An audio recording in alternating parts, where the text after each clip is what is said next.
Hello and welcome back to day 2 of the Environmental Intelligence Conference. I'm here with my colleague from the University of Exeter, Professor Gavin Chadwick. So we're briefly going to run you through the programme for day 2. Over to you, Gavin. Welcome back, everybody, and hopefully you had a great day yesterday. We've got a fantastic array of presentations today. Nice and varied as yesterday, from kind of overall scene setting down to more technical details. We're going to open with a presentation by Professor Vanessa Lawrence, former Director General and Chief Executive of Ordnance Survey, followed by a presentation by Peter Dueben, the European Centre for Medium Range Weather Forecasts. Then we'll have a break. And we'll return for a presentation from Dr. Ben Burton from the Alan Turing Institute. And then, as yesterday, we'll have a panel discussion, a chance for question and answers and an interactive session. And we'd ask, as you're listening to the presentations, if you have any questions, could you put them into the chat or ideally into the Q&A section within the chat window. And then we'll compile those and then we'll present those and then ask our panelists for their thoughts and insights related to your questions. After the presentations, we'll then have another break, followed by our poster sessions, an exciting opportunity for you to actually talk to other participants at the conference in smaller breakout rooms. Kirstine's going to give more details of those sessions in a second. And then we'll wrap up and close the conference just in time for you all to go and do your last minute or first time Christmas shopping. So over to Kirstine for a few details about the poster session later this morning. Thank you, Gavin. So this is just a reminder for the poster sessions. Everybody should have already received the guidance documents with links to all the posters in, which you would have been able to access yesterday if you wanted to have a sneaky preview. Today's poster session will run in 3 parts. The 3 sessions run concurrently. Each session will have 6 or 7 posters. Each poster has a separate Zoom or Teams call, and when you click on that, it will be hosted by the presenter for that poster. All attendees can move freely between posters within a session, so you can pick and choose which ones you attend, and then we will meet you back here for the, let's look. The wrap-up session at 1:20. Okay, thanks, Kirstine. And now it's my great pleasure to introduce our first speaker, Vanessa Lawrence. Vanessa is a non-executive director of the Satellite Applications Catapult and a non-executive director and trustee of the Alan Turing Institute. She's on various advisory boards for international and national organizations, and she was formerly the head of the Ordnance Survey. And Vanessa's presentation is entitled Satellite Information, Assisting Excellence in Environmental Intelligence. And we'll hand over now to Vanessa for her presentation. Thank you.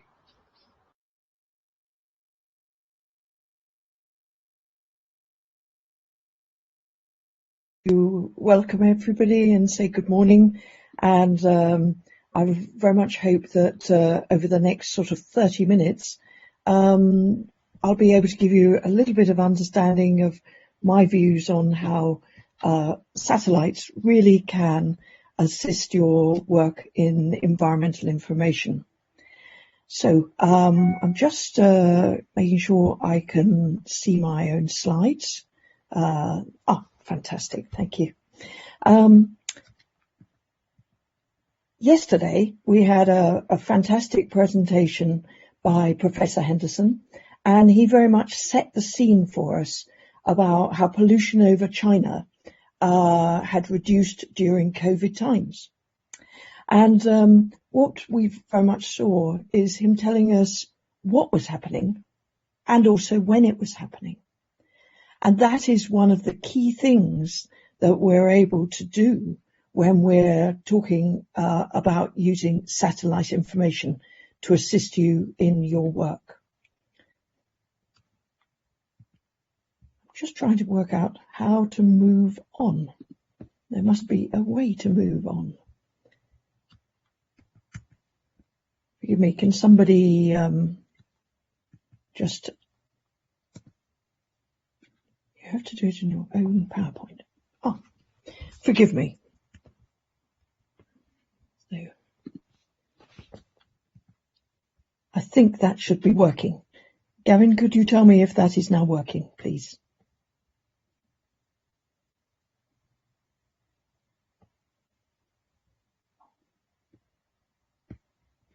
I will assume it is. So, in the world I live in, everything happens somewhere, where underpins all of our daily lives. And what we see is that connected to at least 80% of all information is location information. And hence, people have a greater understanding, like we saw yesterday with Professor Henderson, about the where and what is happening. And take, for example, this which is from Bogota, where if we only had information about population, perhaps in some kind of access database, all we would see would be numbers. But the moment you give that information taken from a satellite image, you start to understand the different standards of living, the different problems that each community will be experiencing, and also how best to access those different communities. Also, satellites play a role in all of our daily lives, in everything we do. Whenever you kind of come across people saying, may I use your location services, then they are accessing the GPS chip within perhaps a mobile phone or some other mobile device.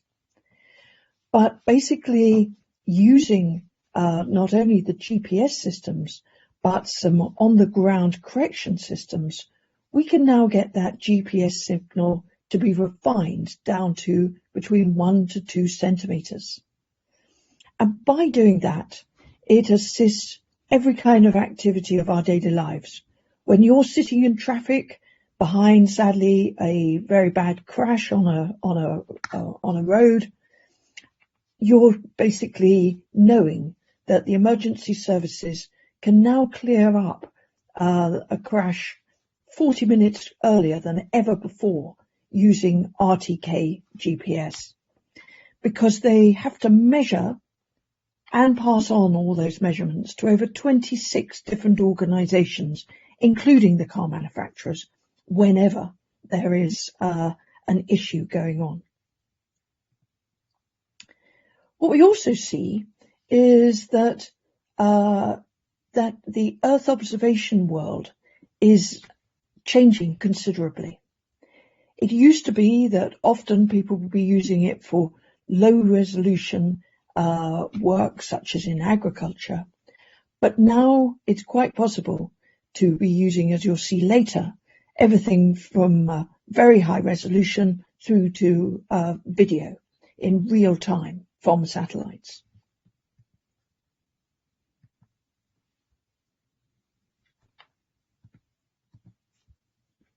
We seem to once again have come up against a problem. There we are. What we're also seeing is that many of the different satellite systems are changing. Here is a satellite that's been around for quite a long time, GOI-1. It's at an orbit height of 681 kilometers.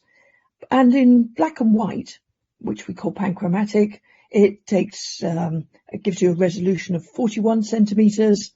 And in color, it basically gives you 1.8 meters of resolution.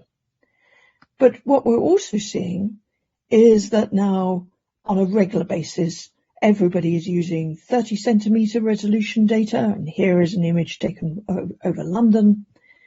But also one of the biggest breakthroughs in using small satellites, and using small satellites which cost literally 1/10 of those two larger satellites that we were seeing earlier, and can be got into orbit very, very quickly and very, very easily. And they are carrying basically radar sensors. The advantage of that is they can see through cloud. And so as a result, they have a much greater ability to work all over the world. In literally the last 2 weeks, what we have seen is now another new invention from the small satellite radar community, coming from a company called Capella Space, where they now can do 50 centimeter by 50 centimeter resolution at a spot area. And here you're seeing this over an area of China, where those are actually solar array farms. And because it's in a port area, they decided to put a fish designed within the solar array. What we also know is that all of us are beacons at any time for collecting this kind of information, whether it's our position, whether it's data we choose to share when we're perhaps using road navigation or any of the apps on our phone. But also, what we're also seeing is many, many other devices and many other ways of collecting that information. Some actively, such as aerial imagery from satellites, from high altitude platforms, but also we're also seeing it when passively we're doing things on social media, and we've decided to accept all cookies and accept all of our options. In the world I operate in, the satellite imagery is often the foundation for the whole of an interoperable framework of data that underpins whole organizations, whole governments, and also, in some cases, whole continents. In, for instance, Europe, it was decided by the European Commission in 2007 that there should be a single way of collecting this framework data and publishing it. And that was done under this something called the EU Inspire Directive. Obviously, the Commission needed it to look at environmental issues such as flooding, which often was cross-border, but it's become a massively useful resource for everyone, from researchers to business. Also, the way it is utilized is very, very interesting in the fact that the Inspire Directive, it came into a law, and obviously the countries that are signed up to the EU absolutely have to, by mandate, accept that they're going to collect and maintain that framework data. Otherwise, they're subject to various fines. But also what we see is around the world, about 81 other nations have now accepted that the Inspire framework and the methodology and ways of collecting data and the standards are absolutely the way forward. And this is absolutely terabytes of data moving around, basically being collected and maintained to the same standards, which are open standards devised by the standards bodies like the Open Geospatial Consortium and others.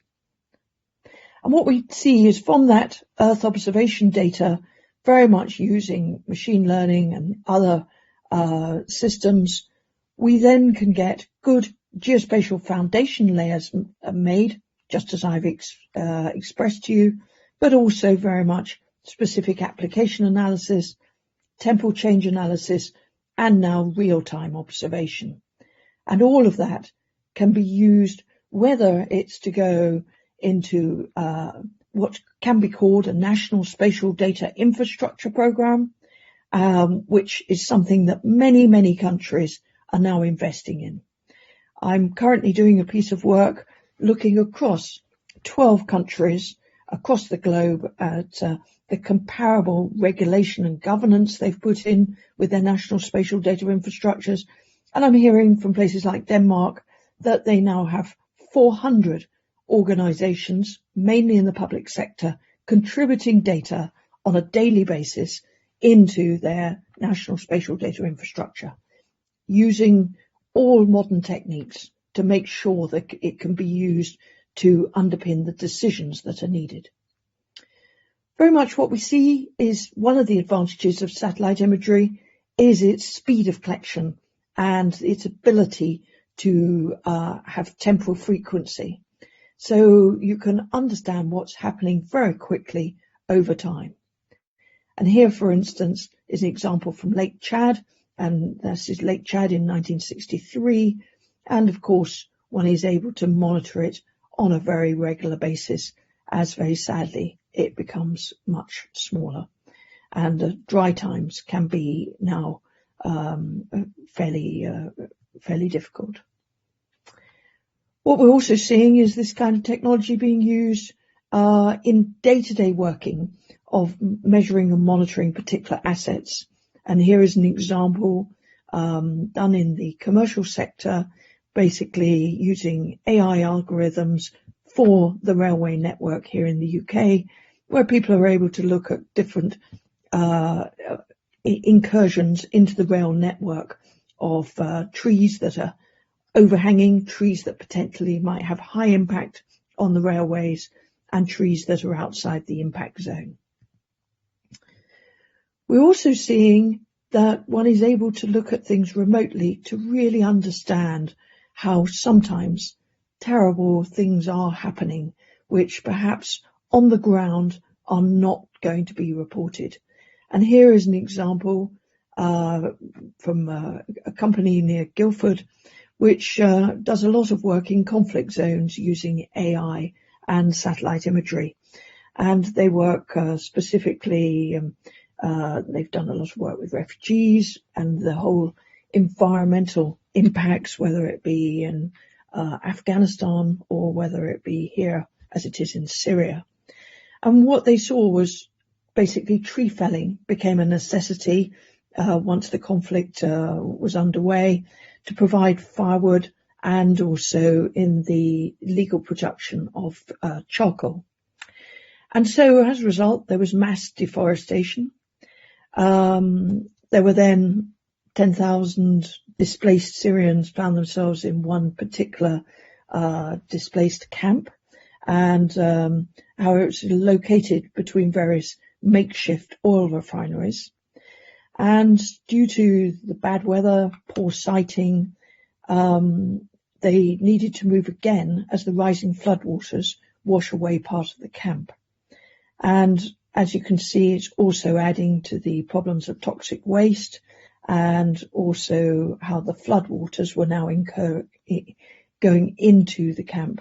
And all of that may not have been known, and that base may not have been possible to be understood without using satellite imagery and various machine learning techniques. What I know in the world I work in, when I work for the World Bank and others, is the landscape can be very confusing. It is not mapped out in the wonderful ways that we have here in Europe or in North America or in Australia. And in many cases, the examples of the mapping that exists can be very difficult. But what we've seen, that was a picture from Ethiopia, is the fantastic work that can be done. And all of the COVID planning was being done for major parts of Ethiopia using satellite imagery, because they did not have adequate framework data for use on the ground. Also, you can look at the impact of whether it's an impact of COVID, or whether it's an impact of what is happening to a particular asset. But this was very much looking, satellite imagery has been used globally to understand the impact on retail during the COVID pandemic. And absolutely what we're able to do is by counting and understanding the access to a retail unit, you can understand how busy, how successful, or how not busy it is. What we also can do is look at how to measure and monitor difficult places, just like the conflict zone in Syria, but difficult places to access where people are wanting to do building projects. They might be wanting to build a new dam. They might be wanting to do other construction on the ground. And here is an example where the red areas show where things have been knocked down, removed, and then the green areas show where there's new building. And this is being used universally across the world to very much help people who perhaps own assets measure and monitor them remotely. And thanks to Bird Eye for that image. What we're also able to do is to look at growth. And here is an example over the Harwell campus near Oxford, when building was being scheduled, and being able to understand the changes that were going on throughout this. So what we could see here is the construction that was being planned and how the construction was then being done. Now, if you just looked at that without doing the analysis, you would not have understood there was that amount of construction going on between one image and the next image. It just would not have been possible to identify. But basically, by using various algorithms, it was possible to identify very quickly. And again, that technology is being used and those algorithms to look at mines. And this is of great interest to the finance industry, looking at change in delta systems, change in many other areas. And this is from a small satellite provider. They have hundreds of doves in the area, in the sky or up in the upper atmosphere, looking at what can be seen. What we're also able to do is bring a lot of transparency, because quite often the investment community and the owners themselves, who may be remote, wish to understand what is happening in their own assets. And here is an example from the crude oil market. And what we can see is you can measure the oil inventory by detecting different shadows. And you can look at and immediately detect those with a fixed roof tank and those with a floating roof tank. And hence you're able to look at tank levels also. And what we also see is that once again, this new spot imagery that's coming from Capella with its new radar capability will be very effective. Also, we're able to measure and monitor things that are going on illegally. And this is absolutely key in, say, the fishing industry, because in the fishing industry, there has been, over the years, many illegal fishing going on. But also, for those who are supplying supermarkets, they want to absolutely understand that they are fishing sustainably. So you're probably aware that every ship over 300 tons basically has this AIS technology within it.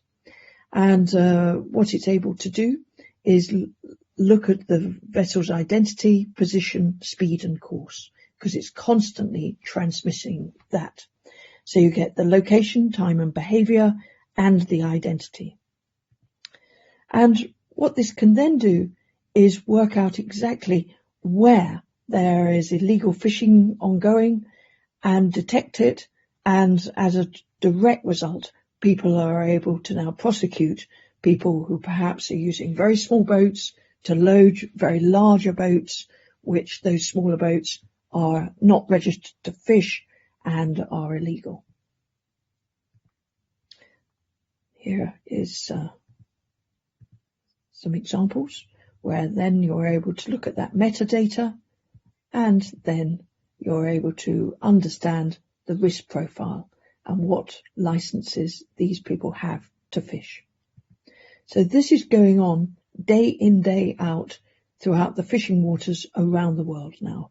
And there are centres around the world now measuring and monitoring this and ensuring that it's fully understood what is going on and what is legal and what is not legal.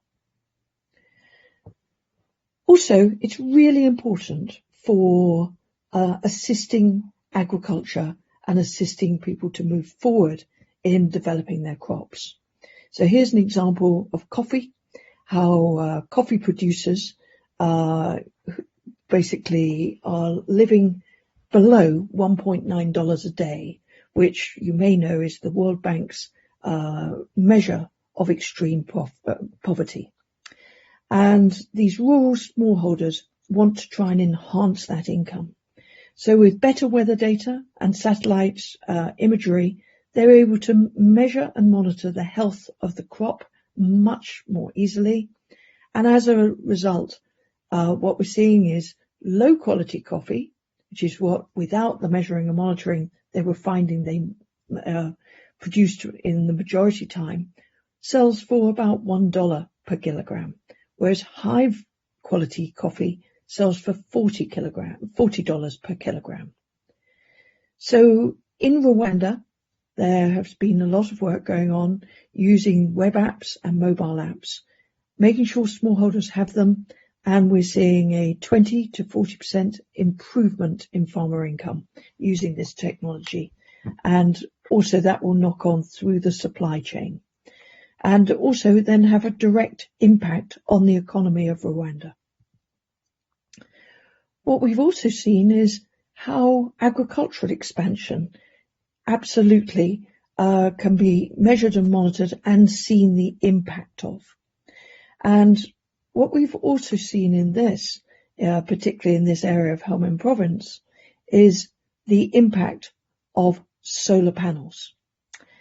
And solar panels are obviously making a difference to the farmers, and they were very much introduced in order to try and assist increased agriculture. But first of all, are people planting the right kind of crops? And what are the other benefits and disbenefits that are going on by this technology? What we've been able to see is problems with the reservoirs and the issues that is creating. And what we now see is complete overproduction of these solar panels. And here is a market which is a solar panel market. And there are stacks and stacks of these solar panels. So great technology intervention, but now going to have tremendously difficult consequences in Lashnagar, Helmand Province. And what we see is that it is draining the land and having both at a micro level having positive consequences, but at a macro level having devastating consequences. And what we've been able to do is look at the impact and also exactly what kind of crops people are deciding to produce. And sadly, not all of them are the legal crops which it was hoped. Of course, with land cover, you're able to do the analysis, to train the AI models, to see the benefits. And this work has been going on now really for the last 3 or 4 years. And what we've seen is the success of making sure images are AI labelled. And here is an example from the A14 construction, how it was being used for visual inspection and very much the changes to the different land cover types. And we could see both what was happening with the construction, but also what was happening to the surrounding environment. And then, of course, you're able to get all the analytics to support that, to look at vegetation growth, to look at the different percentage changes, and to look at what exactly is happening regarding anything from flooding, deforestation to surface water. Also, this is being used for global monitoring, and this information is incredibly important for the investment community. The investment community is now absolutely having a high demand on some of the biggest markets in the world for combining satellite imagery with AI to really understand the minute-by-minute production values of things that can be measured and monitored in these ways. I've already talked about oil storage tanks, but here is an example of smelters, particularly copper smelters, and looking at which ones are on, which ones are off, and as a result, this can assist understanding of the future direction of the copper price. But of course, with all of this technology, none of us can predict the future. And I do like these two examples, one from 1949 and one from 1981. But what we are seeing is many new changes happening in our world. And the world of satellites is changing every few months. We're seeing many new things launched, hundreds of small satellites also being launched. You know, some launches have literally tens of satellites going up in one launch from one or two particular companies. We're also now seeing high altitude pseudo satellites, and these can fly for months, combining the persistence of the satellite with the flexibility of a UAV. Initially, they were solar powered. Now they are taking on hydrogen cells, and there is absolutely a race between some of the biggest providers to see who can be most successful. But one of the things about this is they can land, you can change the sensor, and then it can take off again. And so it gives much greater versatility, because for satellites themselves, when they are launched, then basically many of them can be repaired remotely, but often that is not the case, particularly with the smaller satellites. And then they become space debris, and there's huge amounts of work going on looking at space debris, and how there are now companies that have been set up to clear it up. And I mentioned before, and you can see the moving cars, real-time satellite video is becoming something that many people are very interested in, and looking at the possibilities to understand its future. So with that, I hope that's given you a little insight into how I believe satellite information can assist excellence in environmental intelligence. And I very much hope that you very much have also learned from this that very much everything we do is underpinned by locational information. It's underpinning our daily lives. Thank you very much.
Okay.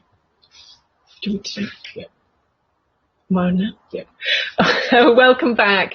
We're running slightly ahead of schedule, so if you want to grab yourself a cup of tea, now's a good time. But please get back here for 9:45, where we will have Dr. Peter Dueben from ECMWF. It should be a great talk. We look forward to seeing you with a cup of tea in about 5 minutes. Thank you.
Hello, my name is Peter Dueben, and I'm working at the European Center for Medium-Range Weather Forecasts, and I'm going to talk about machine learning for numerical weather predictions.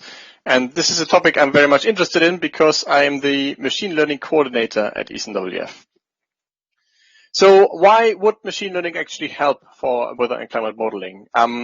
Predictions of weather and climate are very difficult because the Earth is very big and it's very complex and it shows chaotic behavior. So it's kind of not a very friendly system for conventional numerical models in the first place.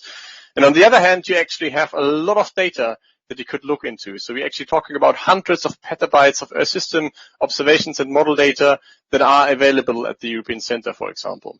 So if you put those 2 points together, and you think about a tool that could potentially kind of actually learn nonlinear chaotic dynamics from data, this tool would be very useful, right? And actually, modern machine learning tools do exactly this. So they actually learn the behavior of very complex nonlinear systems from data. And this basically means that there are many application areas for machine learning in weather and climate modeling. So the big question now is, what will machine learning look like in 10 years from now? And I'd like to show the scale here that has machine learning will have no long-term effect on the left, and machine learning will replace all conventional models on the right. And it's kind of the question, how impactful will machine learning actually be, and how much will it change our scientific domain? And unfortunately, it's very difficult to answer this question actually right now. So the uncertainty range of the answer of this question is still extremely large. And it's kind of up to us really to kind of figure out where we're going to be on the next couple of years. And let's just assume for now that machine learning is going to be replacing conventional tools and that we're going to be on the very right side of the scale. How would this look like? So the question is, can we replace conventional Earth system models by deep learning? And in principle, we could base the entire model on neural networks and just crash all conventional models. There's nothing that would stop us in principle. And this may actually be a good idea because the limitations of existing models are already talked about them, and because weather and climate model simulations are very difficult, and also because we have this enormous amount of data available. So let's just test this in a toy model and see how far we get. And that's something that we did 2 years ago. We basically retrieved historical data, so the era 5 reanalysis data for geopotential height at 500 hectopascal. So that's kind of now just a two-dimensional global field. And we kind of do this for the last couple of decades and end up with 65,000 global data sets that show the development of the atmosphere from 1 hour to the next. And what we can do now is that we can kind of cross-grain this kind of information from the globe to a coarse resolution grid with 60 times 31 grid points. And then we can use a deep learning structure like machine learning basically to learn the update from 1 hour to the next. And once we've done this, we can actually perform predictions into the future. So we can just propagate the state into the future and kind of calculate forecast errors. And for this approach, no physical understanding is required. So it's kind of really just a database approach. So how far do we get? And actually, we get quite good results. So one of those videos is going to show you the era 5 reanalysis just progressing, and the other one is going to show you the machine learning solutions, which is kind of progressing in time. And basically, even the domain scientists couldn't tell you which one is which. So the neural network is picking up the dynamics very nicely, and everything's kind of beautiful in terms of the dynamics. Also, if you calculate forecast errors, you actually get quite good results. So on the bottom right, you see a figure of the L1 forecast error where you have the neural network in black and the coarse resolution model in blue and the operational forecast at IFS simulations in magenta. So the coarse resolution is now really a very, very, very coarse resolution model, like a model we would have used 30 years ago. But it's kind of comparable in terms of complexity to the neural network solution. And you see that also in terms of forecast quality, the two solutions are actually quite comparable. So if you just assume that we just had a toy model approach with 2,500 degrees of freedoms, we actually get quite good results. Is this going to be the future for medium-range weather forecasts? Then I'm kind of would say that this is very unlikely. First of all, those simulations that I've shown you here in the videos, they are not stable. So if you run them for very long, they will actually kind of diverge. And this is kind of makes sense because we haven't told the network anything about conservation properties, for example, or physical reasoning. It is also quite unknown how to increase the complexity of this approach to really something like millions or billions degrees of freedoms that you would certainly require if you wanted to build and to beat the operational weather forecast at IFS in the magenta line in this plot. And also, there's basically petabytes of data available, but on the other hand, if you really think about independent forecast simulations and forecast situations, and then you only have basically data from the satellite era, which is something like 40 years. So it's also not kind of sufficient to actually train a system that has millions of degrees of freedoms. So having said all this, it's also fair to state that this is an area which is evolving very, very quickly. So who knows? And basically those papers down here, have basically kind of developed much better neural network structures by now, and they also get much better results. So the black line here came down significantly, and well, who knows where the limit is. And it also, if you don't think about medium-range weather predictions, so not a couple of days into the future, but for example, just a couple of hours into the future in so-called nowcasting, the situation is also different, because then you kind of, with machine learning, it will be much easier to kind of directly learn from observations and basically skipping the data simulation process. And also, for example, conservation properties are not really important for like a 1 or 2 hours weather prediction. And there has, for example, be a great paper from Google and collaborators on the MetNet, where they basically kind of show that those nowcasting, the nowcasting of precipitation with a neural network is extremely competitive in comparison to conventional tools. And on the other hand, also, if you don't think about 5-day weather prediction, but like a multi-season weather prediction, for example, or even a multi-year answer forecast, like in this paper here, things also look quite different. So in this paper, they actually show that the neural network is kind of beating conventional forecast systems for multi-year answer forecasts. So if you're not interested so much anymore in kind of really the precipitation over Exeter and a specific date and time, you may, but rather large-scale features, you may also kind of be able to extract exactly the information that you need and get better results with machine learning in comparison. And the question is like, how does climate simulations look like? And again, it's kind of more difficult there in comparison to conventional tools, because you typically don't really know how to set up data sets that actually can kind of take the climate state and like the change of the climate situations into account. So why is it so hard to beat conventional forecast system in the medium range? And the positive note is that our systems that we have are great. So it's basically so difficult to kind of to beat a system which is already very, very good. And if you kind of think about cutting edge simulations, for example, the one that I show here for the cloud brightness temperature, one of them is showing you a satellite picture, and the other one is showing you a simulation with 1.45 kilometer grid spacing, and you basically can't really tell which one is which. So even if in a global simulation, the simulations are kind of so great in terms of feature richness and realism that it's very difficult to take nature apart from simulation, and it's very, very hard for a machine learning tool to beat such a system. So is machine learning then not really useful for weather predictions? Obviously not, because otherwise I wouldn't be talking to you today. But if you think about, you need to think about more about the workflow that we have in numerical weather prediction. And the workflow is kind of depicted here with basically collecting observations and doing data simulation to merge observations with a forecast system. Then you do numerical weather forecasts and running simulations into the future. And then you do the post-processing and dissemination of the results.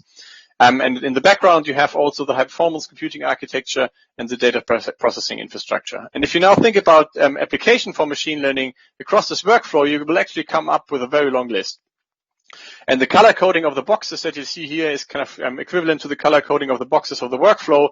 So you will also see that those application areas are actually distributed kind of more or less evenly over the entire workflow, and that there are interesting things to be looked at all across this workflow. And it's now our task really to have to look into the workflow and to study where machine learning will kind of beat conventional tools. And that's what we do at the moment. And in the next couple of slides, I'm going to show you a couple of example applications where we looked into this. So let's start with data simulation. In data simulation, you basically have the observations and you have the model trajectory very close together, because you kind of bring them together to generate initial conditions for the weather forecast model. And this basically means that you can compare the model trajectory with observations if you trust those observations, and you can actually diagnose the model error that you get. And if you do this, you can actually try to learn this model error given a specific state of the atmosphere. So there are two different approaches. One of them is the so-called reconstrained 40var, where you basically use a very simplistic machine learning tool within a very complicated 40var data simulation framework. On the other one is basically that you just diagnose the model error within the data simulation framework, and then you use very complex deep neural networks to do the mapping from the state of the atmosphere to the error patterns that you're expecting or seeing. And this is really research done mainly led by Patrick and Massimo at ECNWF, but we also have a very successful collaboration going on with NVIDIA on the second approach. Why would you do this? In principle, once you've learned the bias, you can actually correct for the bias during the data simulation step and improve your initial conditions, but you could also correct for the bias within forecast simulations to improve predictions. However, I should state that this can be kind of discussed controversially between domain scientists, whether this is a good idea or not. In any case, once you have basically developed a tool that learned model efficiencies, you can also, in terms of the bias, you can also use this tool to understand them. And just a couple of just one quick figure on the examples. On the bottom right, you see the background departure pattern that you basically get that is predicted that is kind of diagnosed within the 40-var data simulation framework. And on the right, you see then the estimated of the neural network, and you see that they look very, very similar. So basically, the neural network picked up nicely kind of this kind of distribution of the error that you have in the model system, and we're now plugging this back into the data simulation framework to see how far we get. Okay, the next part is about the emulation of radiation schemes. So what we do here is we run IFS, and we store input and output pairs of the radiation scheme, and then we use this data to train a neural network to basically do exactly what the radiation scheme did in the first place. And once we've kind of trained the neural network sufficiently well, we can actually replace the radiation scheme by the neural network within the model simulation. Why would you do this? Basically, the neural network is going to be much likely to be more efficient because it's based on dense linear algebra and can also kind of run with very low numerical precision, but it's also portable to all sorts of heterogeneous hardware because you can just kind of rely on efficient libraries like TensorFlow to do the porting for you. And we again have a very good collaboration with NVIDIA going on this, where we basically looked into the emulation of the radiation scheme. And what you see in the two plots here is the surface downward solar radiation from the original scheme and the neural network forecast, and you will see that they look very similar, which is a good sign. And basically, we also get kind of much faster simulations running the emulator here, so that's also a good sign. The not so good sign is that those simulations are still not neutral, so there's still something to be done to improve the emulation in terms of quality. However, we're neither the first nor the last to look into this, so this is a very active area of research again, with a lot of papers coming out, and I'm quite confident that we will kind of get more good results in the near future. But however, it's also kind of you can also not only kind of emulate the entire radiation scheme, you could also think about kind of emulating a very expensive component of this radiation scheme. And one of those components is actually the 3D cloud effects that we could in principle represent radiations, but we can't afford because they're too costly. So we have a variation of the radiation scheme that we're typically using, which is called Spartacus, which is taking those three-dimensional cloud effects into account, but it's like 4 to 5 times more expensive than the default version that we're running at the moment, and we can't afford the step to go to Spartacus in principle. However, we can basically now try to train a neural network to kind of make the delta between the default version of the radiation scheme and Spartacus, and to actually kind of represent just the 3D cloud effects on top of the radiation scheme that we have. And this is a collaboration going on with David Meyer in Reading and Robin Hogan at ECNWF and myself. And we have basically a neural network trained to kind of to diagnose this delta between the 3D effects and without 3D effects. And the plots here show the 4 fluxes on the left that we kind of try to predict, and the cross section between the South Pole and the North Pole. And then you see also the same 4 fluxes on the right that are predicted from the neural network. And you will see there are some differences, but the neural network is getting the right kind of signal in principle, and actually is picking up the dynamics quite nicely. However, if you kind of think about the computational cost, you will actually see that, as I said, the default is kind of normalized to 1 in this cost table here. The Spartacus 3D effects are kind of 4 times more expensive, but the neural network comes basically for free. It's kind of really cheap in comparison. So there's something to gain here.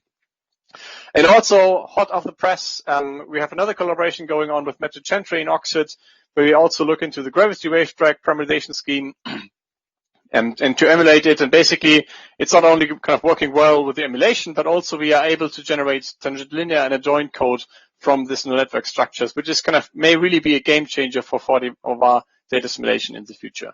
So we have also performed successful analysis experiments using the neural network to generate tangent linear and adjoint code within our system. So the next point of concern is the post-processing and the dissemination of the results. And here you can also gain a lot with machine learning, actually. So this slide shows you one example where we looked into the post-processing of ensemble simulations together with a group of Thorsten Höfler at ETH. And we basically try to kind of predict the ensemble skill that you would get from a 10-member ensemble, but just using a 5-member ensemble plus a neural network correction. And he would take the three-dimensional state of the atmosphere globally into account. And we actually kind of try to predict the scores, the ensemble scores for temperature at 850 hectopascal and geopotential height at 500 hectopascal. And we get quite good results. So basically we can bring down the continuous rank probability score, which is basically giving you the quality of the ensemble prediction in principle by using those very complex machine learning structures and deep learning structures, of which you see one example and the mid left on this slide here. So there's really something to gain here in terms of using machine learning for post-processing. So how to progress with machine learning for weather predictions in principle?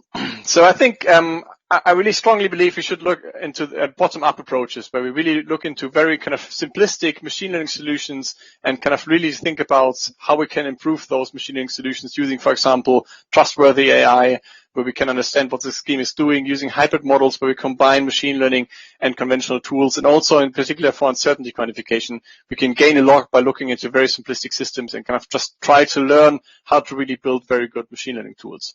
But on the other hand, we also need a top-down approach where we actually kind of try to build very complex machine learning tools that train from petabytes of data and use kind of large GPU clusters to kind of get results and to really kind of identify the scope, how far we can go with those machine learning tools.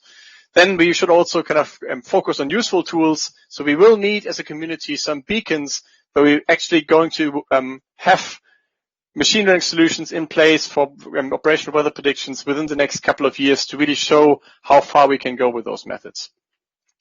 Then we need customized machine learning solutions for the weather and climate applications. So far we often just use bulk standards, off-the-shelf machine learning tools that have been developed, for example, for image recognition.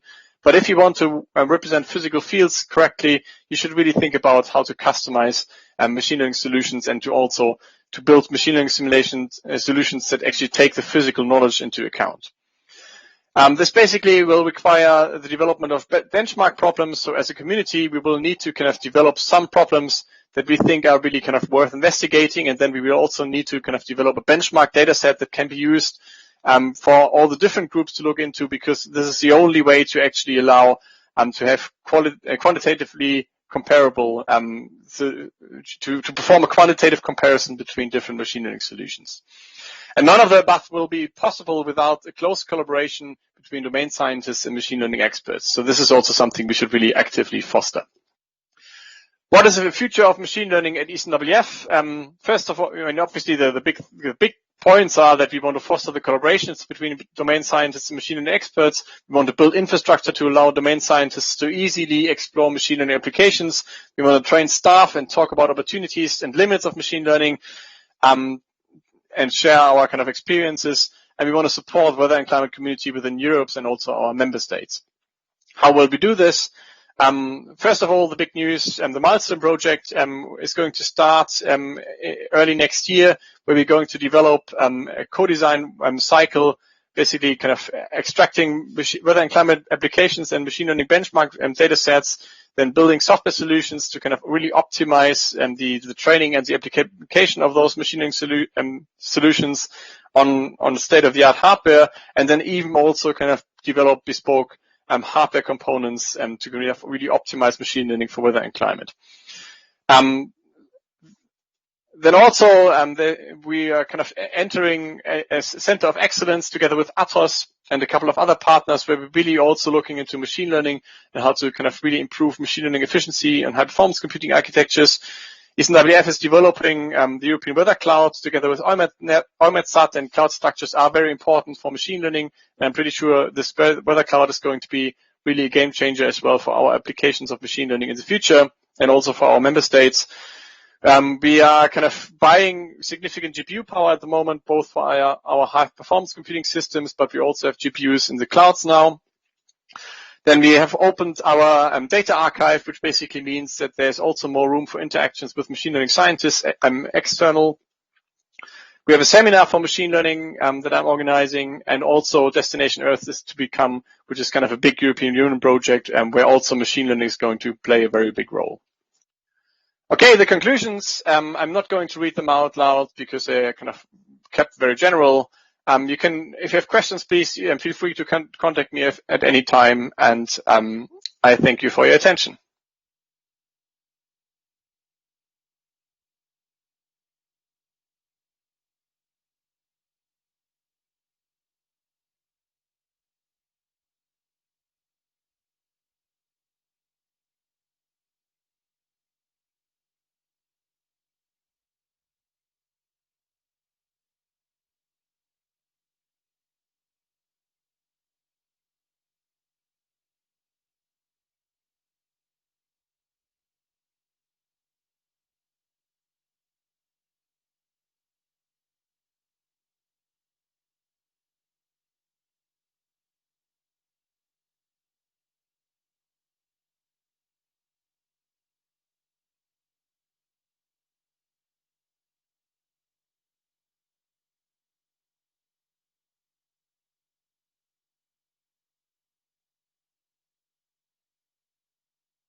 I want to start by thanking you for the chance to talk today about a topic that I hope will be relevant to everyone listening in. I find myself a little concerned that given this is a conference relating to data science and artificial intelligence, that pre-recording a talk carries certain risks. Even with just a few weeks to go until you listen to me, there is a very real chance that there may be some amazing breakthrough in any number of fields that would look like a glaring omission to a live audience. However, with the topic of training and capacity building for skills in AI, I am more confident that the challenges and opportunities I share with you today will still be relevant and indeed will continue to press upon us over the coming years. To give you some structure, I'm going to speak about three challenges. Firstly, I will talk about the challenge of definition. What do we mean by skills for AI? Secondly, I will talk about the challenge of leadership. How do we prepare those who will take us forward in AI? Thirdly, I will talk about the challenge of the pipeline, why we need to ensure we have an inclusive approach to skills in AI. And finally, I'll talk about an opportunity, that of community, and why we might need to embrace new ways of training in order to meet these challenges. So first of all, the challenge of definition. And by that, I want to consider what we actually mean when we talk about skills in AI. The first observation to make is that any work in this area must try and be work not just for today, but for the future. We must try and be open-minded so that the work we invest in thinking about skills now is future-proofed, perhaps at least for a few years. As I'm writing this talk, many different organisations and interest groups are putting the finishing touches to their responses to the government's National Data Strategy consultation. Within that National Data Strategy, skills is one of the foundational pillars, and hence the importance of skills runs through the planned areas of activity or missions that rest upon those pillars. However, what those skills are and what they might be tomorrow is hard to define and perhaps even harder to confidently document. At one level, even though there is a constant and at times rapid evolution of technical knowledge and skills needed for data science and AI, these have remained more consistent. We can appreciate the need for a strong ability in mathematics, statistics, and computer science to underpin many specialities, and these are increasingly moving throughout the training pipeline, even back into primary school consideration. However, if those skills are understood, where we are facing ambiguity is around the way that these known skills are defined and then applied onto role descriptors. There has been much work in this area, with a number of frameworks being published in the last few years, though perhaps none of these have fully met the need that we have. With the data revolution in full flow, we need to accept that there will be a continual development of the types of roles that need to be well defined. And alongside that, we need provision to be able to describe those combinations of skills that we'll be looking for graduates to have to succeed in those new roles. I don't think I've got time today to spend this talk describing those various frameworks and their relative merits, but I would suggest that whatever your views on them, we need a more unified and reproducible approach in order for us to effectively guide the development of training programs, and critically, at a more strategic level, to be able to monitor and evaluate the UK's skills readiness. Without this insight, all of our attempts to grow the skills capacity in data science and AI run higher risks of missing the target. If we can be confident that there will be an ongoing need for mathematical, statistical, and computer science expertise to underpin those technical skills, I hope we can also be confident that we need some kind of glue to bind them together within those evolving roles. And this leads me on to my second challenge, the challenge of leadership. The Alan Turing Institute, as the National Institute for Data Science and AI, has training as a central part of our national mission. One of the Institute's goals is to train new generations of data science and AI leaders with the necessary breadth and depth of technical, ethical and increasingly people skills to match the UK's growing industrial and societal needs. But what do we think those leaders of tomorrow look like? As an example of the skills we look to nurture, I would like to highlight the Turing's Enrichment Scheme, which is our flagship programme at the doctoral level. Entering its 6th year, this scheme allows doctoral students from any UK university to come to the Turing or some of its partner universities with the aim to enrich their doctoral studies and nurture their developments as those future leaders. Our view in the academic programs team at the Institute is that a doctorate is a developmental scheme to help the students become professional researchers. These should be people, by the end of that scheme, who can apply those professional research skills in academia, industry, or really anywhere else in the future. And some of those skills are bound to be part of effective leadership. Over the years, as we have refined the enrichment scheme, we wanted to more clearly highlight what we're expecting the students to develop as they engage with us that they might not normally experience within a university setting. And there were 4 key areas that we identified. Firstly, we identified methodologies. We want those becoming leaders of tomorrow to broaden their understanding of the methods that can be used in data science and AI so that they are most appropriately prepared to answer the questions they'll be facing in the future. Many doctoral students will come from research groups that are strongly specialised, and so there is a great benefit in actively coming into contact with people who do things differently. This diversity in methodologies has an impact during the PhD and of course into the future, as they will have a broader toolkit of approaches they can use to solve problems. Connected to this, the second area of development is collaboration. We want those becoming leaders of tomorrow to be aware that no matter how broad their skill set is individually, they don't need to do everything themselves. Developing collaborations is often not a straightforward endeavour, so the scheme gives an opportunity to practice forming and nurturing collaborative relationships. This is especially important across the traditional academic boundaries, which is facilitated by the diversity of the enrichment scheme cohorts, with everyone from theoretical mathematicians to classical linguists having taken part. The hope is that creatively identifying how you can work with different people today will facilitate that being easier in the future and translate into new opportunities, especially within the team science context. The third area of development is that of independence. We really want those becoming leaders of tomorrow to realise that they do not need to be like those who have come before. While sometimes this can initially be a bit of a concern for their supervisors as they consider joining the scheme, it has been one aspect of the programme that has provided inspirational case studies for us. I once listened to a Turing student explaining their thesis proposal to a head of department. When he'd finished listening, the professor sat back in his chair and said, "But if this project works, it will completely change the field." It's that kind of thinking that needs time and space to develop. And the scheme can help both students and their supervisors realise that growth is especially important in fields like AI that are moving so quickly and is of course critical within a competitive business.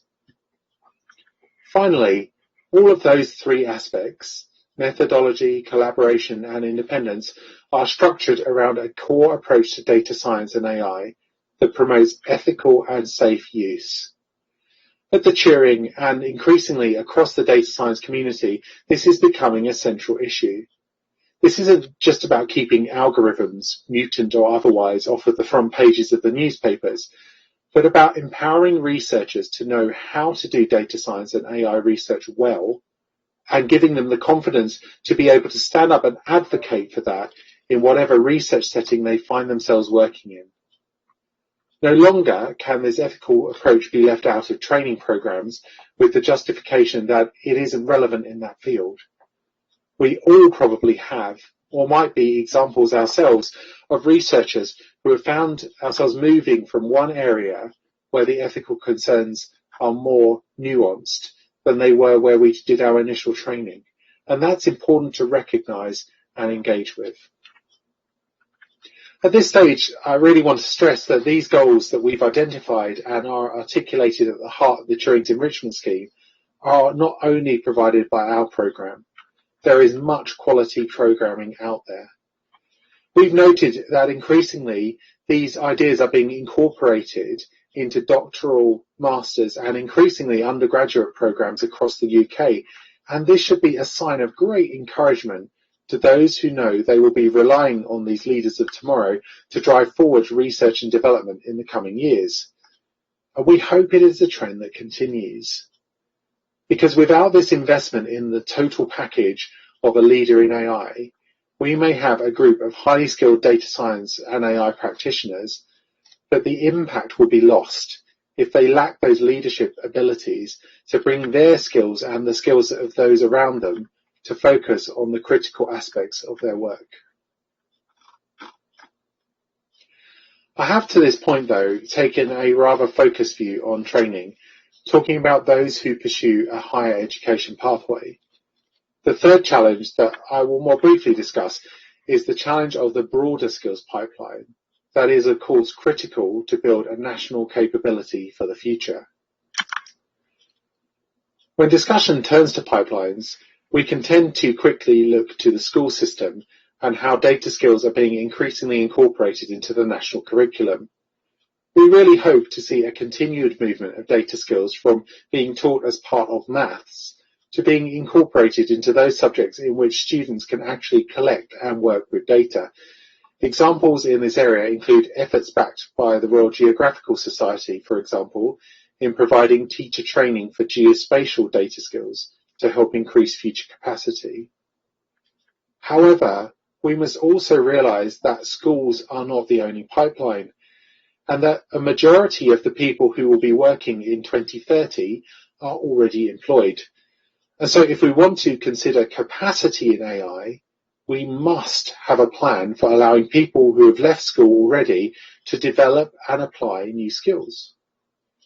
We should not imagine that a majority of people will become fully fledged data scientists, but we should expect that pathways should exist for people to develop the capability to be more comfortable working with the systems and types of data that will probably end up as core skills for almost every job. Some of those workers will be excited about those new opportunities, but there will be those who view the upcoming changes as we move to a workforce that incorporates more AI with doubts. There may be suspicion around new technology, resistance to learning new skills, or a concern that a focus on boosting productivity is not taken with society's best interests in mind. There is also no shortage at the moment of freely available online material that can provide high-quality training in the general disciplines of data skills. However, the mechanisms to both win people over and then lead them with purpose on those developmental pathways have not been well addressed.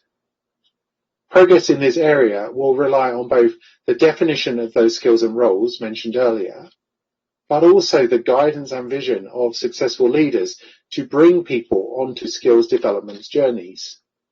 Such challenges with the pipeline, if left unattended, will result in long-term market failings, and conceivably many people who will be skilled out of even working in the most entry-level positions because those expected core competencies move on so quickly.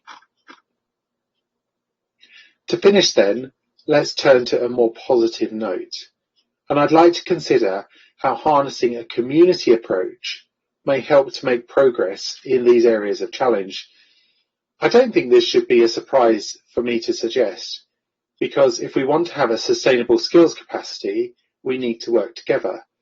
But by thinking about how we can harness our diverse academic, business and cultural skills, we can hopefully get things moving more quickly. In relation to the challenge of definition, we can realize that data science and AI do not fit into a neat box and never will. As such, we should be championing a joined-up approach when discussing the professionalization of roles in and adjacent to data science and AI. To do this, we need to understand that we need a community of learned societies working together that are able to bring their collective expertise and take a multidisciplinary approach to solving a multidisciplinary problem, such as defining those professional standards. Encouragingly, this work has begun, and identifying suitable leadership to pull those strands together in the coming years will be critical to maintaining momentum. Secondly, in relation to the leadership challenge, we can work together to ensure that even where there are leadership skills being developed, those leaders do not develop in isolation. To meet future challenges, we need to help future leaders get comfortable working alongside others. There are many initiatives in this area. The Turing, for example, has a connections program that brings together students from diverse centres of doctoral training so that they can learn from one another. A cancer biologist and an astrophysicist might both be using the same approaches for image data analysis. But have they thought about the ethical implications of their work from each other's point of view? And how would those views differ in other ways, such as in their approach to project planning or considering the societal impact of their work? No training can cover all of the questions that you might face in the future, but by building a community approach, we will be able to pool experience so there is more of a chance for that preparedness to be there. This community building approach is starting to be reflected at the heart of some organisations and initiatives. I would encourage you to look at the Turing Way project, which is hosted by our institute. Briefly, this is a freely available online resource that is developed by a dedicated and ever-growing community of data scientists to establish guidelines and case studies to describe and inspire the development of gold standard data science projects. Every new person who joins that community can make a contribution, and the broader the contributions, the more people should be able to find a way to relate to those case studies and apply those critical lessons in their own work. Finally, in relation to the development of the pipeline, we need to be aiming for increased involvement of data skills in education for those already in employment.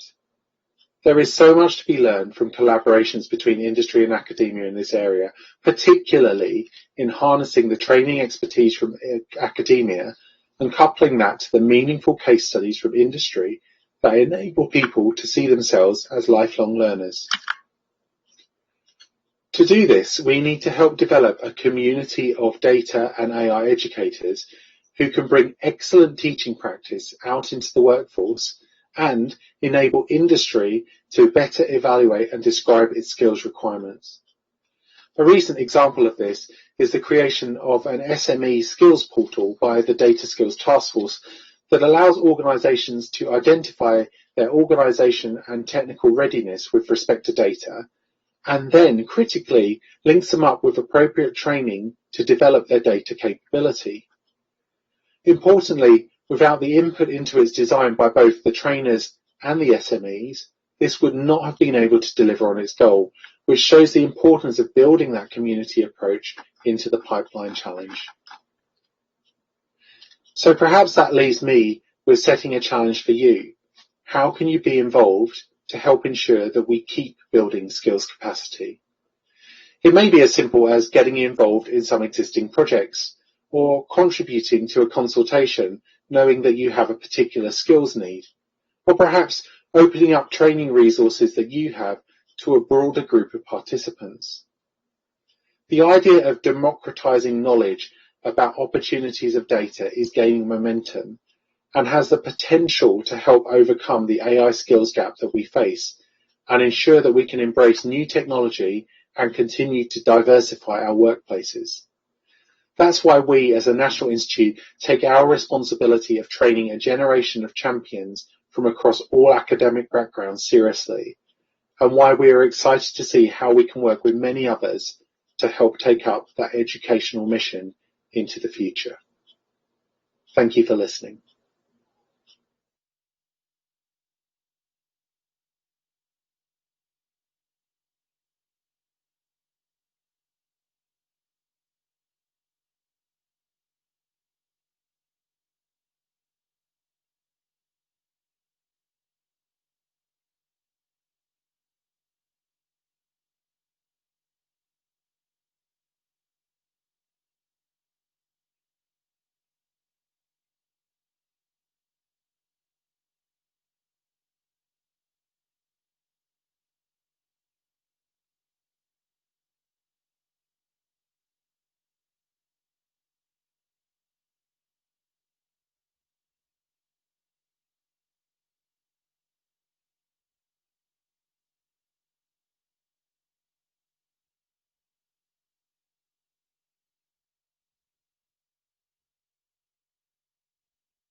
on the line.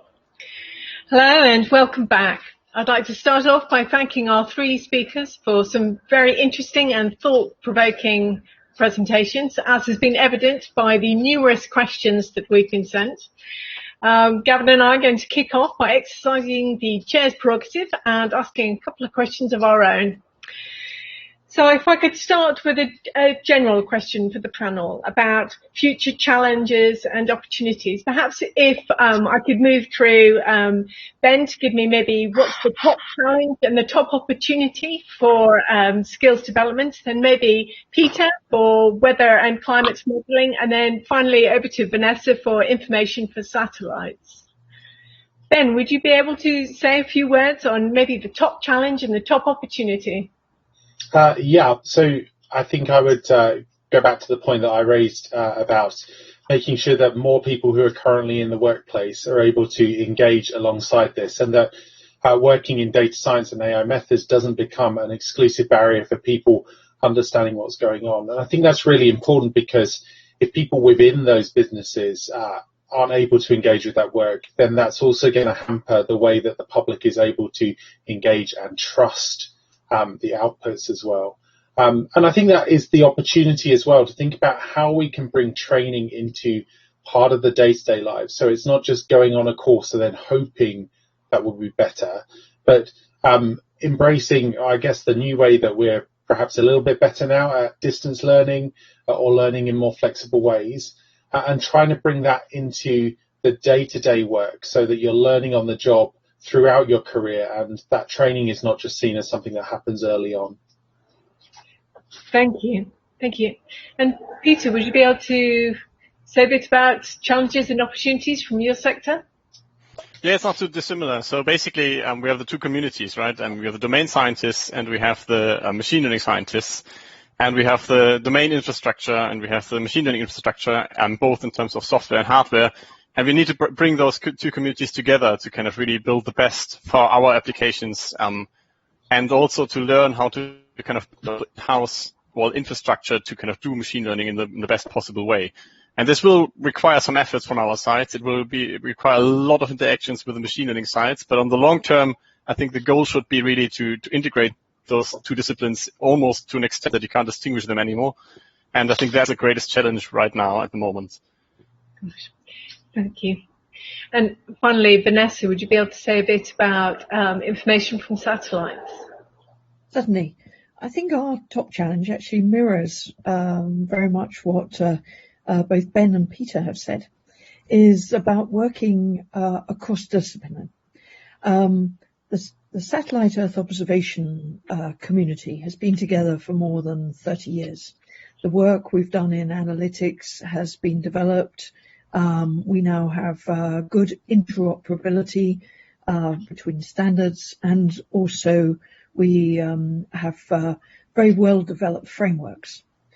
But what we're seeing is many new people are very keen to be involved with that community, and we're very keen to be involved too.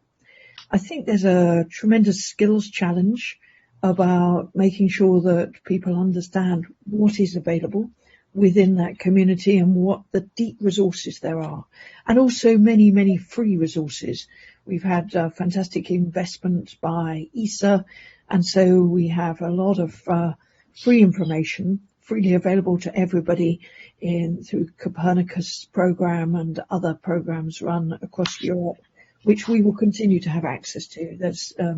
It's not part of the EC work.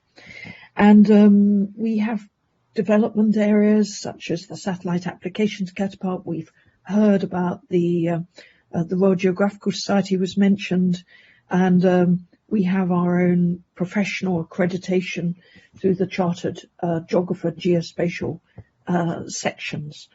But it is about making sure cross-discipline, that everyone understands how to access that data, as many more satellites are launched every few weeks.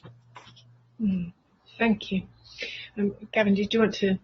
Yeah, if I could follow on that. We've had a number of questions which probably started aimed towards Ben, but I think both Vanessa and Peter have talked about this kind of need for integration between kind of AI skills and also domain expertise.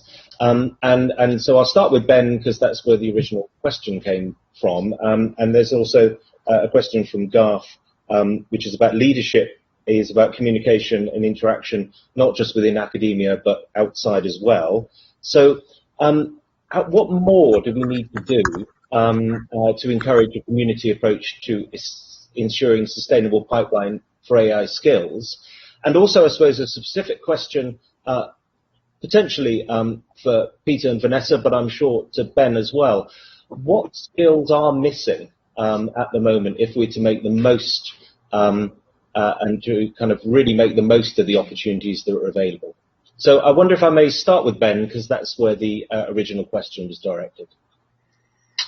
Thank you. Yeah, so I think the pipeline question is a bit of a difficult one to answer because we haven't really ever been able to answer that, and we always seem to have a skills deficit in whatever kind of up and coming area that happens to be the focus. But I think if I'm going to try and answer that in the data skills, I think it's having a willingness now to understand that things are moving so quickly that we can't clearly define exactly what we need at this moment. And that is difficult for the community of people who are looking to upskill because it's moving goalposts in some ways. And I feel that the best way that we can try and help that pipeline is by having more frequent and open discussions about the type of skills that we're looking for. And also just thinking about how we describe that to others not within the immediate field that we're working in.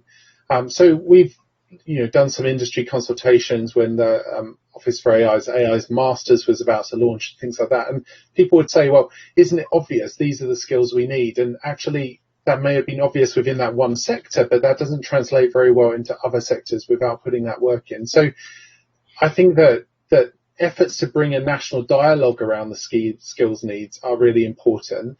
And also just trying to quantify what that skills gap actually is across all the sectors is really difficult. And in the last couple of years, we've seen a number of reports that have attempted to do that. So the Royal Society put out their Dynamics of Data Science report, and I've been involved in a couple of other consultations as well that the government have been trying to do for DCMS. And it's actually just really difficult to work out what everyone means by these data skills. And that creates a very granular landscape that's hard to approach and kind of rectify, when actually perhaps a little bit more discussion and sharing of those ideas might kind of bring some of those categories together that would actually give us then a way to create a kind of combined strategy for being able to address that skills gap at the moment. Thanks, Ben. Yeah, excellent. And I wonder if I could now turn to Vanessa to see if she has any thoughts on where kind of missing skills are in her field. I suspect, drawing on what Ben has just said and in his talk, I suspect we suffer from some of the same things. We are extremely good technically, here in the UK, across Europe, and across most of the developed world. There is very good Earth observation technical skills. What we tend to lack is it's always the same people who are articulating the leadership challenge, who are discussing things with government, and there aren't enough people.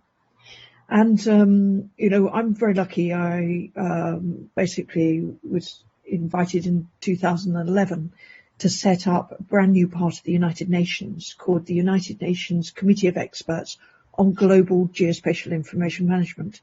And that brought together, it could have been up to 196 of the effective countries in the world, but about 100, and by the time I stayed with them for 4.5 years, 140 countries in the world at ministerial level.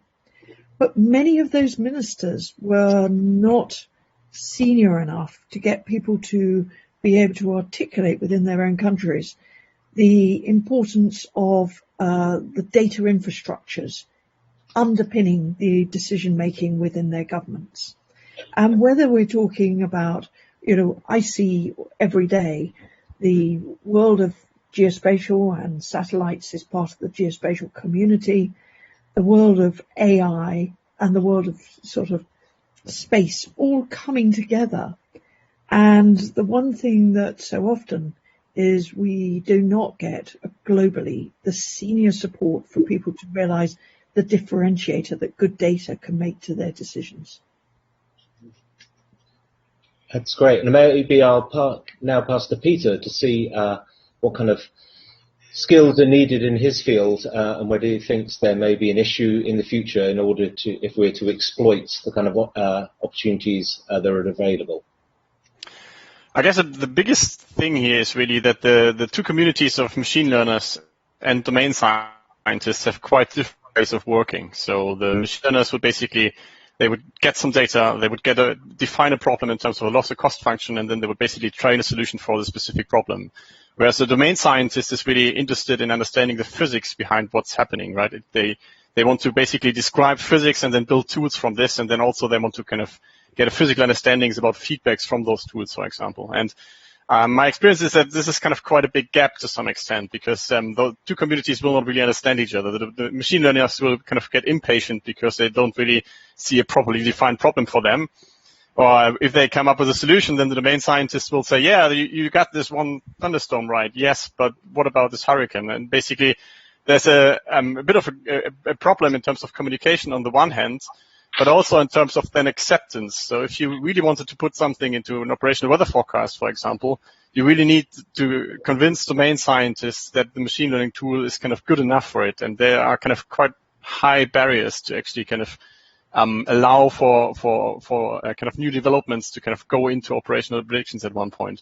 So it's not so much about the skill as such. I mean, basically machine learning can be learned by domain scientists, and I'm very pleased about the tools that are there. I mean, in principle, you can actually, even if you never worked with a neural network before, you could potentially develop your own tool within, a week or a month or something like this. So it's not that the fundamental problem is the skill level as such, but more like the communication and the willingness from the domain scientists to learn how to kind of really do proper machine learning and how to kind of talk to the machine learners on their in their vocabularies, and also the other way around, to maybe kind of become a bit impatient if the domain scientist is always requesting additional demands on the physical reasoning and kind of is not happy with just the one cost function or loss function that they have trained for. Great. Thank you very much. Christine. Thank you. Clearly there are some common challenges that we face, in particular about how we work across disciplines. But I wonder now where the lessons are. And in particular, how does the UK fit compared to other countries? Where are the examples of best practice? What other countries are managing to address these challenges in a way that we could try and emulate? Who's doing it better and how? And I wonder if we could start with Vanessa. I'd be particularly keen to hear about her experience with the UN. Are there lessons that the UK should be taking? And then perhaps after Vanessa, we could move through Ben to talk about whether training and development in the UK, are there lessons internationally that we should be embracing? And finally, if we could ask Peter for some thoughts about the weather and climate science community, and in particular experience of ECMWF. Vanessa, over to you. Thank you very much. Well, certainly we definitely can always learn. And in the UK, we've been extremely lucky in the fact that we've had leading organisations that have been involved in geospatial information for a very long time. Whether they be Ordnance Survey, whether they be the Defence Geographic Centre, the Met Office, to name just but a few. When I look overseas, we absolutely can learn about how others embrace other communities, both at the UN and currently I'm working with the World Bank on a particular project to look at, currently we're interviewing about 12 countries to look at how they're doing regulation and governance to ensure that standards and data collection is actually done in the same way across the whole of their countries. And there have been some super examples of how both the public sector and the private sector are working in greater collaboration than we do here in the UK. And again, it's about the facilitation of leadership and which voice is saying this is important to our country. And what I've seen is rather like, all of us are completely understanding of the importance of the Sustainable Development Goals. And I was lucky enough to be involved in some of the drafting of those back, in the days just before they were published. And what I saw was how we were able to get data and geospatial information into those goals. But then what we're seeing is certain countries are embracing how they do all their data collection based on the outcomes that are going to be needed to be reported within the Sustainable Development Goals. And some have got ministers of geospatial information, ministers for Sustainable Development Goals.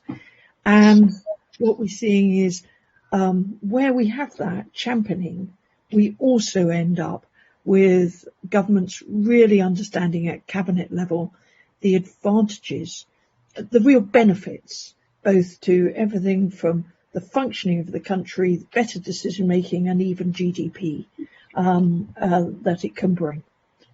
So those are my kind of lessons learned of travelling around the world.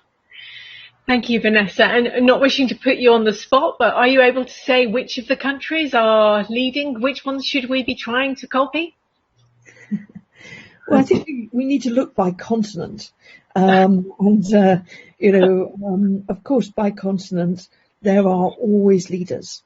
And it depends what we're looking for. In Europe, many people are, in the last 10 days, one of the pieces of work I've been doing is interviewing ministers and directors general from around the world on Zoom. And I'm doing at 1:00 today, South Africa, for instance. And one of the things that everybody's examples are the Dutch and the Danish, when I'm talking to people in Europe. People are always impressed at the way the Koreans are working and the backing that the Korean government gives to both their public sector and their private industry to export, often for good of other nations. Then we see great coordination between New Zealand and the states of Australia. And then we also now are seeing at federal level the American government working through a federal committee, which has now had a law passed, and they are working well together with the states, with the 50 states. So we can draw on all of those experiences to understand how we need to do things better. But the key thing is keeping the messages really, really simple for those leaders in power to understand the key benefits. And I always encourage everybody, and this may be quite hard for us all to do, to think of the going up in an elevator, the doors open, there's a person inside you want to influence about what you do and how they should champion it. And you've got only 4 floors to do it. So it's a good challenge to have, and it's one I'd urge us all to do, because our subjects often make people feel that they don't understand, so they shouldn't engage. And we know all of our subjects are game changers to the success of all of our countries. I expect you have people overseas listening today, so I don't want to keep it just as UK centric. That's great. Thank you very much, Vanessa. And that trees in very nicely to Ben, actually, because highlighting the need for leadership skills and communication skills to sit alongside AI is something that I know that you raised in your talk as well. So Ben, who are the leaders in managing to develop a secure and sustainable pipeline for AI and leadership skills? Which countries can we learn from? Yeah, so I think I probably wouldn't want to say which ones are definitely leading, because I think we see some good initiatives coming from lots of different places. In the work that I've been sort of doing at the Turing, I had the opportunity to be involved in an OECD expert group on data-intensive science as well, and it was really interesting seeing the type of examples coming from different countries there. And I think that one thing that's really exciting for me is a move towards recognizing this interdisciplinary, or at least multidisciplinary exposure that those doctoral students who are going to go on to take leading research positions, hopefully in the future, are increasingly having the opportunity to. So recently I was encouraged by talking to a group in Germany, I think it's the Helmholtz group there, about how they have opportunities for doctoral students to move to other institutes to carry out like a year of their research on their project, so that they can start applying those data science approaches into different domain areas. And I think that gives them the flexibility in their training to then be able to go on to do that in the future. And I think I'd really encourage that to become a more accepted approach for students to be able to move around within the universities. And sometimes that happens very well in the UK. Other times that can be a little bit sticky. And of course, many universities have international collaborations and even international campus options now. But how can we make sure that knowledge is really flowing into between the disciplines as well, rather than just kind of specialists coming over and training in the same specialist community, just in a different place? I think one area where I think we're hoping to lead in the UK as well is around sort of the ethical approach and the ethical training that we're giving, at least at the Turing. I mentioned the Turing way in our talk. We're trying to really establish an open and community focused on data science approaches that is reproducible and explainable. And I think we can sort of lead the argument for that, not just being a nice optional extra in these approaches, but actually being a kind of core foundation that all the rest of the technical work is built upon. And perhaps some examples that I've heard, there'll be really advanced research programs, but they won't have considered that a kind of key training point at the moment. And that causes sometimes sharp intakes of breath from other nations or groups that have thought through that and realize why that's actually really critical to put in. If I zoom out to kind of like the whole pipeline level and thinking again about those already in employment, I think that we could learn, and this is not an easy problem, of course, to solve, about like increased numeracy as well. So I mentioned in my talk that learning how to work with data is not just a function of maths, but being confident in maths work definitely helps you be able to do that. And so I wonder whether we can learn from some of the emerging programs throughout the world about how we can integrate data science better into kind of all undergraduate approaches to learning. So it's not just those going down a STEM path that are able to understand the value of data, but all undergraduates can see how it can influence their area. And therefore, this starts building in right from the start of that university progression, this ability to engage and, I guess, willingness to explore the opportunities that we'll have as these fields keep developing. Thank you very much, Ben. Finally, Peter, what can I ask from your perspective? Who are the leaders in this field? Yeah, sure. So, I mean, for weather and climate, Europe and in particular also the UK are quite on top of the game, right? I mean, the models are really very good, and the community, the community spread over the entire country is working well together for common goals. And so in this particular domain, I think kind of UK and Europe is more or less kind of among the top places here. This may not be the same for machine learning and deep learning in particular, right? I mean, there have been a lot of developments in other continents. And maybe, I mean, in particular for also the application of machine learning for weather and climate, we maybe have to catch up a little bit.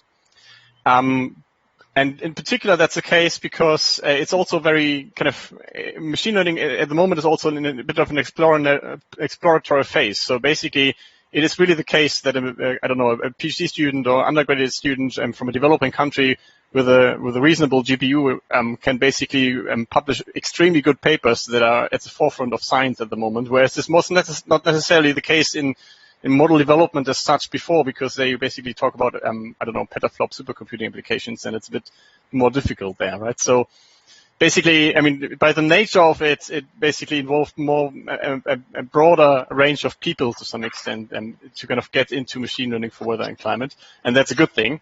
And I guess I can only second what Ben has said in terms of the education is now really important, right? We basically need to kind of make this transition to kind of a data-driven world in machine learning and weather and climate.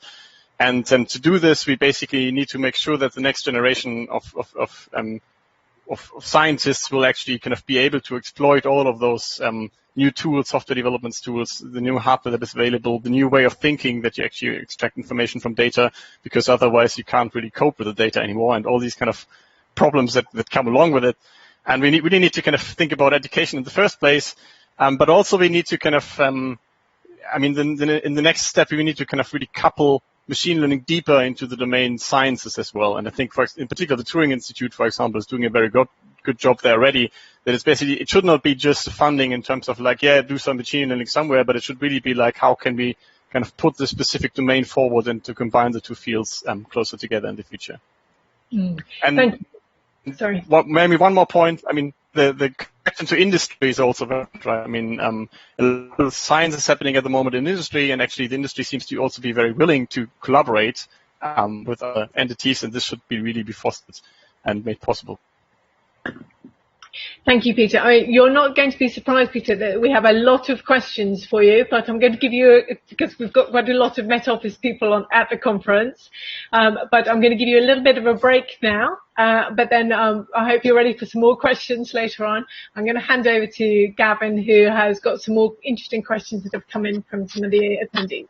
Yeah, so these are questions which are to specific presenters, Vanessa, Ben, and Peter. But I think actually there's been some common themes, certainly in the kind of ethical considerations, the multidisciplinary, the domain expertise. So I suspect you'll all have some thoughts on them.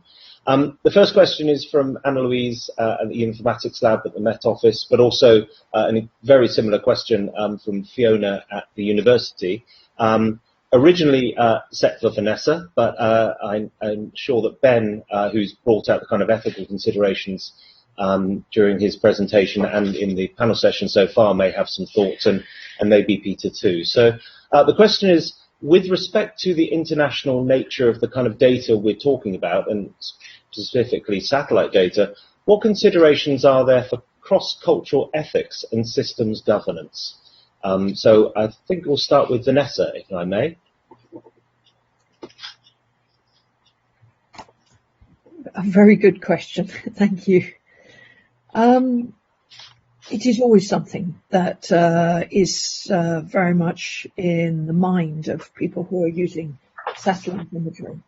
And very much people are mindful to ensure that they are very ethical in the way they are using the data. But the one thing it's so often doing is calling out people who are doing very bad things, who are perhaps doing illegal logging, illegal fishing, doing narcotic transportation, growing agriculture that is the wrong, is poppy fields when they were given aid to do work with more cash crops. And so the one thing that we're always very clear in geospatial information is never are those of us in the professional community using it to identify individuals. One of us is on their keyboard. Basically, what we tend to be doing is ensuring that never do we go below. If you were working here in the UK, people tend to be looking at amalgamating other data at super output area level, which is an ONS particular level, and at all other areas we're very careful to not identify, unless, of course, it is illegal. You know, let's be completely open. It's really important to identify people who are in modern day slavery, and satellite data can detect that. Using thermal imaging cameras, you can overlay it with standard framework data from a country and realize that people are living in places that are not dwellings. And that is right, because we need to eradicate such things. So yes, we are always looking at the ethical considerations, and those are the issues. Now we have to turn to, there are governments who are not behaving in that way.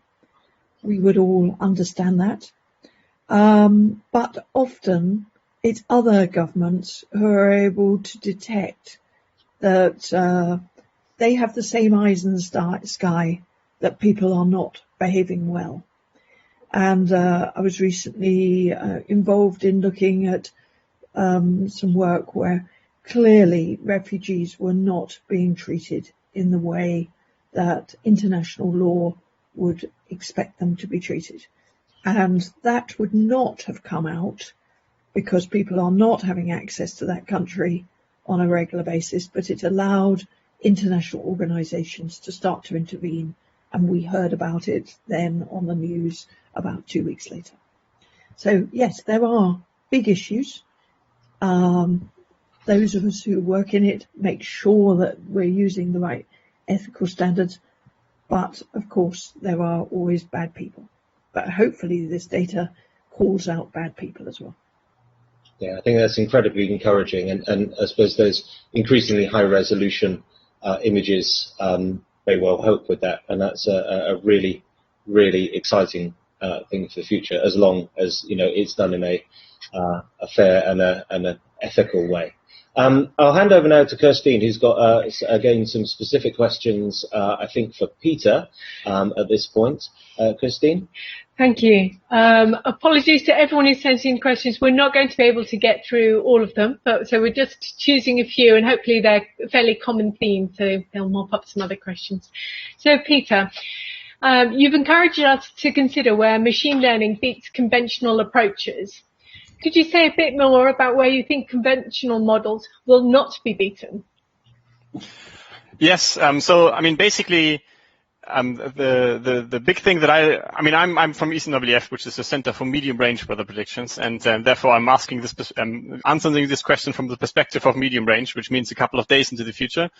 And to basically allow prediction there, you need to really represent the entire system well. So you basically need to, for example, if there's convection popping up in the tropics, you need to represent how the gravity waves are kind of seeded from this convection, which is kind of then impacting on the jet stream position, which is then impacting on precipitation over the UK, for example. So there are like really change of reasoning, basically, to be able to make a prediction a couple of days into the future. And machine learning is kind of difficult here because if you have black box tools, for example, it's difficult to really understand the different combination between, for example, the different features, how they propagate.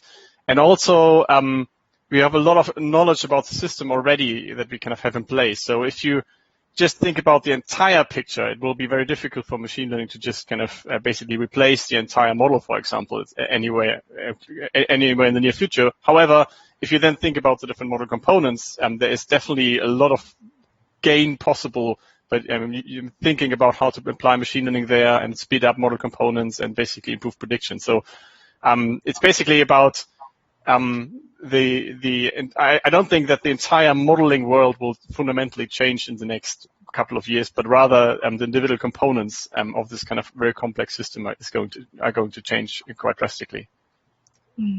Thank you, Peter. It was quite eerie when you showed us the value chain slide, actually, because it was so similar to one that we actually use at the UK Met Office as well. So being able to break it into the different components and decide which bits are appropriate for machine learning and which not is an issue that's a challenge for us as well.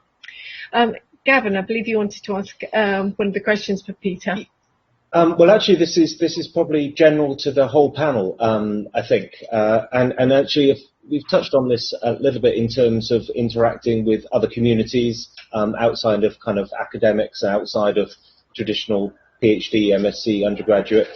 Garth made a point that what this conference is about is the new space race or computer age, both of which motivated the public. Somehow we need to energize the public in the same way with AI and environmental and climate-related challenges. And I wonder, maybe it's a big ask, but if you had any one or two thoughts about how we might actually energize the public to really take AI and its ability to help us with environmental challenges to their hearts. And I'll start maybe with Peter, and then maybe to Ben, and then Vanessa. That's a tricky question. It's a very good one, but it's a tricky question. Like my take on it would be, with machine learning, you can basically build much more customized tools for the community. So you could really think about an individual wind farm, for example, how it basically would kind of digest information coming from a big model, for example. So you can also think about the same really on a user-to-user basis potentially in the future, like maybe like a solution for just every one of us on their smartphone or something like this. And I guess this allows more interactions with the developing of predictions and kind of the use of predictions. And I guess this could be a good way to actually kind of get the community closer to the production chain to some extent, and also kind of closer to the appreciation of what's happening in the background and the entire and the use of machine learning there as well. Okay, great. And maybe Ben, what fantastic ideas might you have to engage the wider public? Yeah, so 2 points. Once I was speaking with some people in one of the London Tech Weeks, and I think they were from Finland, and they said that they were trying to take the approach of make AI boring again by sort of taking the public view that although you hear a lot of the very high profile hype stories, there's actually some fundamental things that everyone can start engaging with as well. And that community science approach, which, we've seen pop up every now and again, and it will usually be in the news, there's a survey of this animal or this phenomenon that we can look at, to help people realize that they can be part of this because of the way that data can be gathered, in many different ways, and kind of opting into that. And I think that requires them to see that actually a lot of the things that we're doing are just gathering more data on things that are quite normal and part of everyday life. And then they can actually understand how that data is being used a bit better, and then they want to start engaging with the more exciting projects. And we've at the Institute led on small outreach projects and ways of people kind of coming up against that and seeing that this isn't all unexplainable stuff that they can't engage with, but it's things that they can see actually in their day-to-day lives, and therefore start to want to be involved in as we go forward.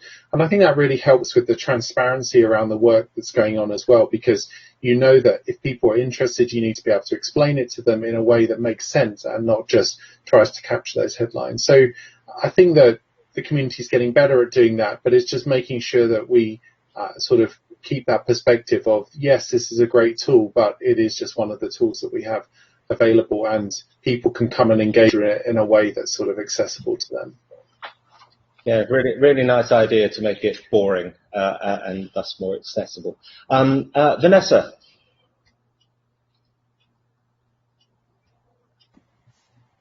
Well, I would sum it up with 4 phrases. Schools, smartphones, a problem, and a prominent person. Basically, if we think back, who were the people championing us all to do our recycling better? It was somebody who was sort of 8 to 12 years old in your household or in your community, who was being absolutely excited by what needed to happen when you were at home. If we look at the absolutely resurgence in the interest in space, some of us are old enough to remember when we used to hear about the US and space, and then all of a sudden we got our own Tim Peake, and I was lucky enough on several occasions to introduce him. And I can remember it was a few days after the Manchester bombing, and it was in Manchester, and there'd been big things about should we cancel it, should we not? And guess what? Tim Peake arrives, and we walk in, and there are 900 children in a line a very few days and after the Manchester bombing in Manchester. And it was just so reassuring to see their excitement, where there were still flowers in one area of the square, and there were all these kids so excited to meet our astronaut and to hear what he had to say. And, you know, he spoke for nearly an hour and nobody moved. And they were just absolutely enchanted by him. And so, you know, as we've seen people enchanted by David Attenborough, and the younger generation are enchanted by other, not only those people, but other people, we need to think up a good problem and make it simple, get them engaged, and get them being able to participate. And I think that very simple way of doing it would make a huge difference. That's really, really interesting, and we now need to go and find that person and that problem. Maybe they're in the audience now.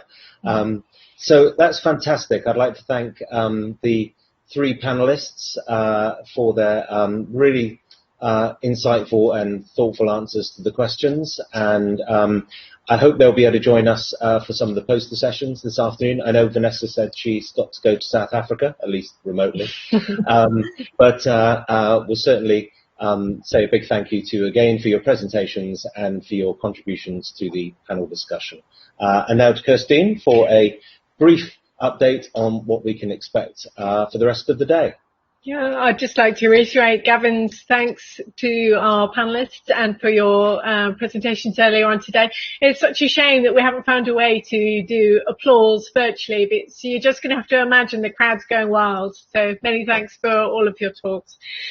Apologies to anyone whose question we just didn't get round to asking. There was just too little time. We'll have to run the conference again next year. So we're now going to have a short break, and then please come back for the poster session at 11:50. Everybody's had the guidance. You must be bored of me telling you there's 3 sessions each with 6 to 9 posters that you can attend whichever one you want, but you've got written guidance if you'd like to have a look at that again. So posters 11:50, and then back here for a wrap up with me and Gavin. Okay. Thanks so much. Have a nice break. Enjoy the posters. Welcome back, everybody. I hope you enjoyed the poster sessions. Had a chance to drop in on a few of them, and there were some very lively conversations going on. So hopefully that was a profitable and enjoyable experience. We just want to take another 5 minutes of your time to thank everybody for participating. We had 500 registered people, and I believe yesterday around 300 people joined us. We're waiting with bated breath to see how many there were today. I can't imagine there'll be many people still waiting around by the time I finish speaking, as you'll all be off on Amazon last minute shopping. I believe you can actually last minute shop for another week. Well, that's what I'm telling myself anyway. So we've had a fantastic conference, I think you'll agree, and some kind of themes have come out right from the kind of beginning of yesterday afternoon. We've seen definite a need for domain integration of expertise in the domain in environmental science and climate science with AI and data science. One very common theme that's come through very strongly today and also yesterday was the need for training the next generation of leaders in environmental intelligence, but also that should be a very broad scheme that would involve not just kind of doctoral students, but undergraduate education and right back into schools, but also how do we engage with the public at large to make sure that AI and its use in addressing environmental challenges isn't scary, isn't off-putting. And one of the interesting suggestions we had in this afternoon's panel session was actually we somehow need to make it seem ordinary and almost a little boring and also to find some people to champion that. And maybe there are some people in the audience today who will end up being champions of EI in the future. The main reason for this wrap-up close section is really to say thank you to you all for attending, and thanks especially to our speakers. We've had many fantastic speakers today and yesterday: Lisa Roberts, Penny Endersby, Adrian Smith, Gideon Henderson, Nick Jennings, Wilco Hazelager, Elizabeth Barnes, Stephen Belcher, and today Vanessa Lawrence, Peter Dueben, and Ben Merton. Without our speakers, the conference wouldn't have been half as successful, or maybe in less than half. And so a big thank you to all of our speakers over the last 2 days. I also want to make a special thanks to the kind of team behind the conference who made it happen. Big thank you to BitPod, the production company. I've personally been amazed how fantastic everything looks from our end, at least. I hope it's been a similar experience from your side. And I wanted to say a big thank you as well to the team across the university and the Met Office who've really been instrumental in putting together this conference. So special thanks to Katie, Helen, Stephanie, Liz, Alison, Ali, Richard, Alberto, Meg and Amy, and a very special thanks to Ben as well, without whom I don't think we'd be in quite the same possibly sane state we are at the end of the conference. So a big thank you to all of you, and again, thanks to those who are participating and to our speakers. Finally, I'd like to reiterate Gavin's thanks. Thank you so much for coming, and to encourage you to stay in touch. The conference will be available on the website shortly, possibly after Christmas now, so you can re-watch any of the presentations you weren't able to attend. We've also got an email address that's on the screen for anybody who wishes to get in touch to maybe pursue an avenue for collaboration or a bit of a project they'd like to do together, or maybe they'd just like to ask a question for Gavin and me. Finally, I'd like to thank all of you for attending, to wish you all well for the Christmas break and health and happiness in 2021. Bye. Bye-bye, everyone.